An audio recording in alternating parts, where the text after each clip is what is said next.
Hi there, I'm Nafisa Latic, and this is Across the Balkans. This week, we take a deep dive into Montenegro's political crisis and its economy. It's been a year marked by tension and mistrust between political actors.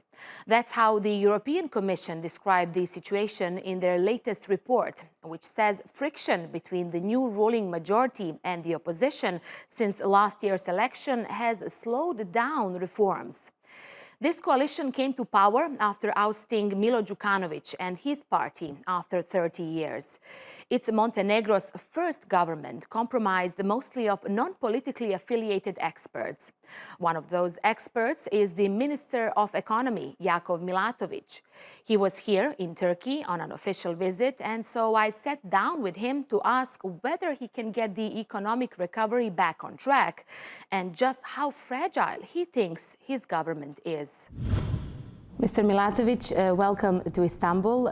Thanks for being with us. I'd like to start by reading something that was published on Euronews this week, if you allow me. Once a haven of stability in the region that drew millions of Europeans to its beaches every year, Montenegro has seen violent street protests and an increasingly toxic political climate that has put questions of ethnicity and religion back at the heart of Balkan politics. So this is the perception from the outside as of recently. And we know there are problems inside the ruling coalition in Montenegro. I know that you don't belong to any party, but as a government minister, I want to ask you, how do you see the current situation in your country? So thank you for having me. And as you said, Montenegro got the new government last December after about 30 years of the rule of basically more or less one party. And so what is currently going on in Montenegro is, a normal sort of a democratic transition of power. And that's basically it. As you rightly said, I think that what is kind of currently going on is sort of a discussion between the Prime Minister and a number of MPs from the parliamentary majority who want to reassess the success of the past 10 months of the government, and we are currently having a discussion about it. So, as in every country, which is is a democracy, there are discussions on whether something should be strengthened within the government or not, and that's exactly what is currently going on in Montenegro. As I said, Montenegro is a small country that last December got a new government as a result of the elections that the country had in August last year. It's the country which currently goes through a sort of a democratic transition. It's a good thing. So you're confident that this government will survive? Well, absolutely. I think this government will for sure survive in one or another form. It can sort of be strengthened, and I think that's exactly what is currently going on within the discussions between the Prime Minister and the MPs of the parliamentary majority. It's a sort of just a normal thing that any democratic country can have, and with the whole aim of strengthening the position of the government and sort of providing certain additional reform agenda to the government with the aim to make a relationship between the government and the parliament a more functioning one, so that the government can actually deliver on a very ambitious reform agenda that this government has. And just to sort of provide you a context, Montenegro has been one of the most advanced countries in the region when it comes to the EU accession. But the country, this very small, tiny country, without any geopolitical disputes with its neighbors, which is sort of a unique thing in the Balkans, has been negotiating with the EU ever since 2012 for the country's EU accession. So really what this government is trying to do is go from this constant negotiation really up to the full membership. And we are very hopeful about it, that Montenegro will become the new full member of the European Union by 2025. I think that on the other side, from the European Union, we also have some good signs that that's plausible. I think that European Union, by absorbing Montenegro, could also show to the rest of the region that the enlargement of the EU is still alive and ongoing. And I think that, from our behalf, on our behalf, we need to do our homework and really kind of, pursue even stronger the reform agenda, which could bring the country in the EU by 2025. This government was very ambitious when it comes to economy too. You and the finance minister launched a so-called Marshall Plan, according to which you will reduce the income taxes on salaries and increase minimal wage in the country. Lots of criticism on that plan, but I was reading your statements, you are very confident it's going to work and this is supposed to start on January 1st. What makes you so confident? I mean, this government, as I said, is an expert-based government, and that's what is unique about this government. And in this sense, it is full of young professionals like myself who kind of came back to Montenegro from a number of years spending abroad, working and studying. And we really, kind of are hopeful to support the countries in this reform agenda. We inherited a very difficult situation last year. So the economy collapsed 15% last year. The public finances were in problem, so the deficit of the budget was 11%. The tourism collapsed because of the COVID and because of a number of other things that the former government made, especially when it comes to management of the borders within the neighboring Balkan countries, which make or account for a large tourism market for Montenegro. What is happening now is that we sorted out a number of those problems. Our public finances are now very much stable in comparison to the situation that we inherited last year. The budget is in sufficit for 4 months in a row, which never really happened before. And that's a result of a very good tourism season, which exceeded all our expectations. So Montenegro has been recovering its tourism sector probably among the best countries in the Mediterranean. So we are currently at the level of about 70% of the numbers that we had in tourism in 2019, which is, given the context, very good. So all this stability and recovery, both in terms of the public finances as well as economic activity, provided us with a sort of a good basis really to start thinking of more inclusive growth model. Montenegro so far had certain growth which wasn't really felt widely by the population. So what this, as we call it, Marshall Plan, which is, as you know, a synonym for a strong recovery of the country as it happened in Western Europe after the Second World War, we are hoping with this reform to really have a more inclusive economic growth model. And as you rightly pointed out, we are simultaneously increasing the minimum wage so that from 250 euros, we are reaching 450 euros minimum wage net. On the other hand, we are cutting a number of taxes, especially those related to social security, as well as income tax. And we are in this way kind of, freeing up the cost of the labor, which is, as you understand, important to the employers. So I think it's a win-win situation that we are very confident about, and I think it would really bring a sort of a new optimism. Just because it is a win-win for all sides, it will bring this way a new optimism and a sort of a new push to a more inclusive economic growth model of the country. Right, let's see what happens. Maybe the rest of the region can learn something from that plan. But another thing that your government inherited is this massive debt to China for the controversial highway project. There are some talks that the EU will help refinance it. Did you find a solution for that? That's something that obviously was also an inherited problem. As you may know, the former government back in 2015 signed a loan with the Chinese Exim Bank to finance the construction of part of the highway in Montenegro, which is connecting the Adriatic port of Bar with the border to Serbia, which is also being done by the Chinese construction company. It was back then a huge loan for the country.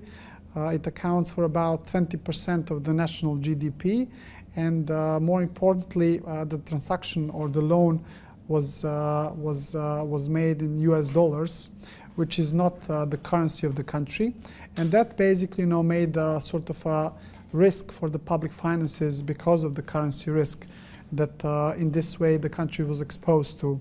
What we immediately did when we, back in the spring after we stabilized sort of the public finances, we wanted to do something about this loan that we inherited in US dollars. And what we did, we immediately, together with a number of Western banks from the European Union and the States, we swapped the loan, and now we basically kind of hedged the transaction.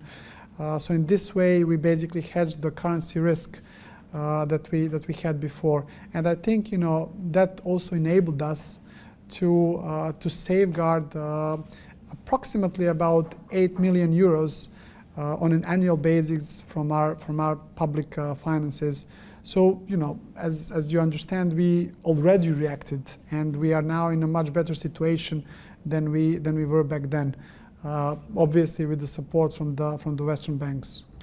But why going on to the EU directly? Have you had any chance to discuss with Turkey possibly taking over some of that debt? Has there been any discussion on that? Just finding solutions somewhere else, not always going to the EU? No, I mean maybe just kind of to be very clear. So we didn't really go to the EU. The transaction that we did was the market transaction. So we did it with the help of international financial markets, together with investment banks from the EU countries and the States, but not with the help of the EU. So it was a purely market-based transaction. I understand. You said several times that Turkey is an important economic partner for Montenegro. What would be your main message to those investors here in Turkey that want to invest in your country? You're right, Turkey is among the top trade partners of Montenegro, as well as a big investor in Montenegro. It is currently top 10. But I think there is a potential to make Turkey one of the top 5 investors, and I think that my visit here in Turkey is exactly with the aim to enhance both trade links as well as investment links with Turkey. Turkey is a big economy. It's one of the regional powers, and I think that there are many things that kind of connects Montenegro and Turkey, including a high number of people originally from Montenegro and the Western Balkans currently living in Turkey, the cultural aspects that connects the two countries, and geography that we share. I think that our political links kind of provide a very good basis, in addition to all those components that I just mentioned, for a much larger economic collaboration in the future. I think that the key message that I wanted to deliver to both Turkish businessmen, to our diaspora in Turkey, as well as to the government, is that Montenegro is open to Turkish investments. But not only it is open to Turkish investments, Montenegro is a logical destination for Turkish investments from the financial point of view. As I said, this year Montenegro will have a very strong economic recovery, so we are expecting a growth of more than 10% Montenegrin growth in the next period is probably going to be higher than 5%, and that's a very good basis that could attract investments from all across the world. There are different sectors that are of high potential, including tourism, as well as construction sector, both in terms of the development of the infrastructure, as well as some of the key energy projects that we are currently trying to develop, which are predominantly in the area of the renewables. There is also logistics sector, IT sector, and so on. I'm very happy to say that almost 1/3 of all foreign-owned companies in Montenegro are from Turkey. And this is a number that has been increasing in the past, and that's the trend that we want to keep.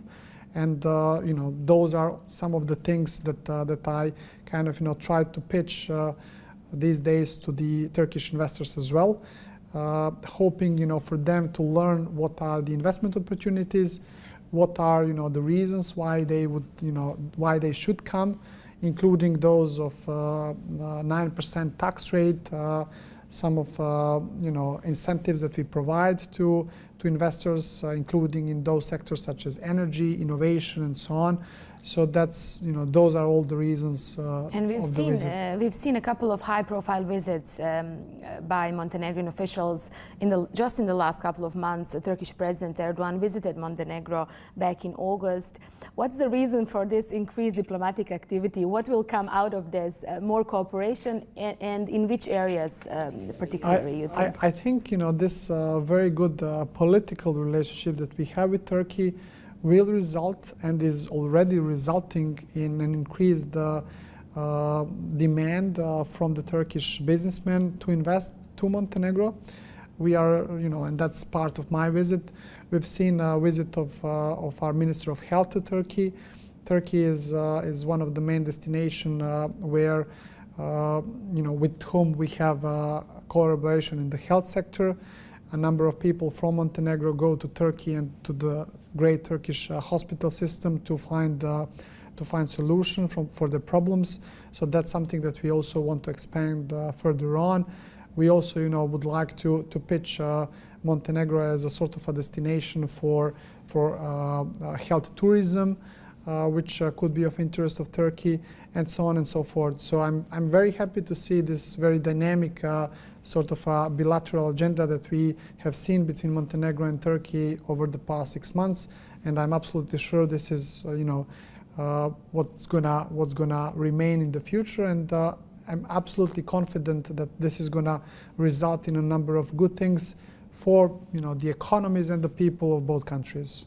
Thank you so much, Mr. Milatovic, for being our guest on Across the Balkans, for speaking to TRT World, for finding time, and I hope to have you on my show again soon here in Istanbul. Thank you for having me here with you. In the last few weeks, we've seen already strained relations between Serbia and Kosovo deteriorate over car license plates. The border between the two countries was blocked for days, and the situation forced NATO to deploy more troops to the area. Now, this tension has spread to the sports world, an arena which is supposed to have no borders. Serbia prevented Kosovo's boxing team from entering the country to take part in the World Championships this week. The Kosovo Olympic Committee says 3 competitors were denied permission to cross the border by Serbian officials and were asked not to wear uniforms featuring their country's national symbols. But even after meeting that request, their second attempt at entry also failed. The International Boxing Association said it was working to remedy the situation and aims to provide a welcoming home for every boxer. Pristina also condemned the action, describing it as unfair and politically influenced. Staying with Kosovo, the young and tiny country has been celebrated for its multi-ethnic character that some consider its greatest cultural asset. We visited the Turkish community that makes up around 2% of the population there.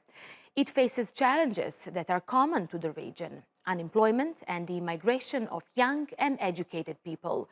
But some have found ways to survive and thrive. Ademi reports from Prizren.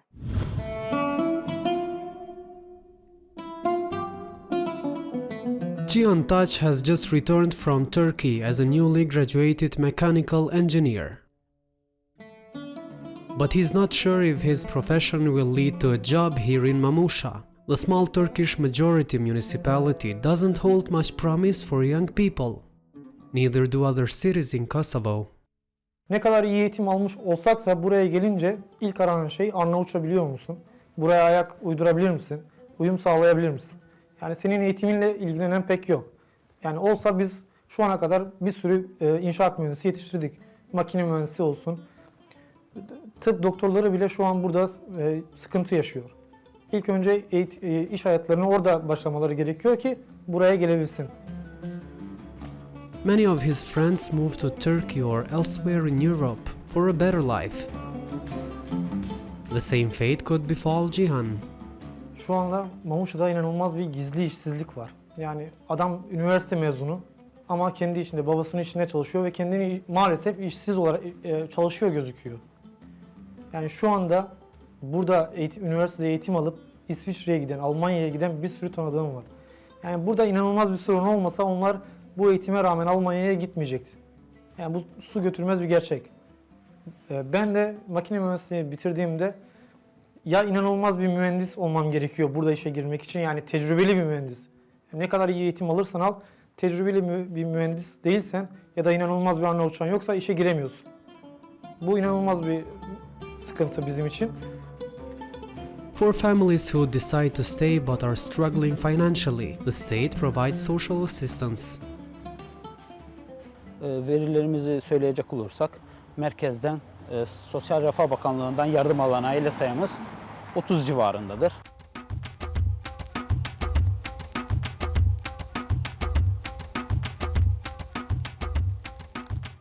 While specialized professionals face troubles, farmers enjoy blessings from the land of Mamusha.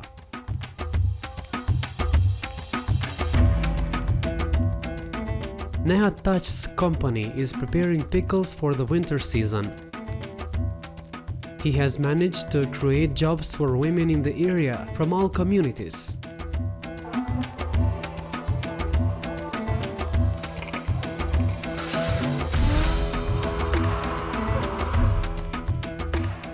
Şimdi öyle de fazla zor değil ama tabii devletten destek alsak, destek veriyor ama sunduğumuz desteği alamıyoruz.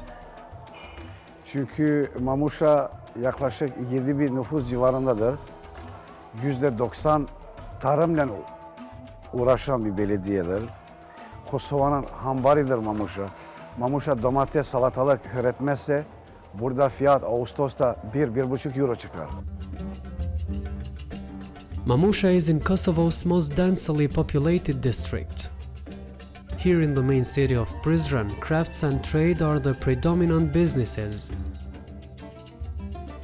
Raif Shamle forged his own path by opening a store instead of following in his family's footsteps. Dedemin mesleği berber. Amcam, babam, abiyle berber olarak çalıştık. Merkezde dükkanımız oldu. Ondan dolayı askerlikten sonra geldiğim zaman ne yapacağım? Berberlikleri iş olmadıkça gittim ticarete. Ticaret, ayakkabı ticaretini. Devlet işinde çalıştım 12 yıl. Bir de bu Kosova Savaşı'ndan bitmekten sonra yenisi ayakkabı dedik ama olmadıkça işte bu caminin sorumlusuyum. Bu caminin burasının 7 yıl önce burası oldu. Bunu TİKA, Türkiye'nin sayesinde TİKA burasını restorasyon yaptı. Bir de dükkan yaptı. Bir tane benim bu dükkanı aldığım zaman burası bir turistik gelişine, bir de çaycı. Buralarını açtılar ve ben de burasını kiraladım, aldım. Burasını ticarete şey yaptım. Raif has also spiritual responsibility as the trustee of this historical religious monument. The Sinan Pasha Mosque was built in 1615 by the Ottoman Empire. 4 centuries later, it still preserves unity among Kosovar Turks and other communities as well. The imams are sent from Turkey with a mission to teach Islam. Şimdi bu caminin dediğim gibi hani Türkçe olduğundan dolayı sadece bunlar Türkler gelmez.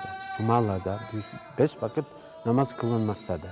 5 vakit içinde bunda Boşnak vardır, Türk vardır, Aşkali vardır, yaşayan millet Kosova'da, Arnavut. Dilçi bu navazımız Türkçe'de, sadece Türkler değil. Her komitede, her milletten buna namaz kılırlar.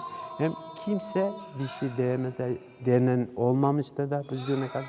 Olmayacak da bir yaşamamız, bir dinimiz, bir dilimizde her şey. Ondan dolayı işte bu caminin şivreki vardır. Due to the coexistence here in Prizren, most of Albanians also talk Turkish. Turks make up just 1% of Kosovo's population and around 10% of the district of Prizren. But they share a common culture and tolerance that has made this the most touristic city in the region. Ademi, TRT World. Thanks for watching this episode of Across the Balkans. Hope to see you next time from me and the team here in Istanbul. Bye-bye for now.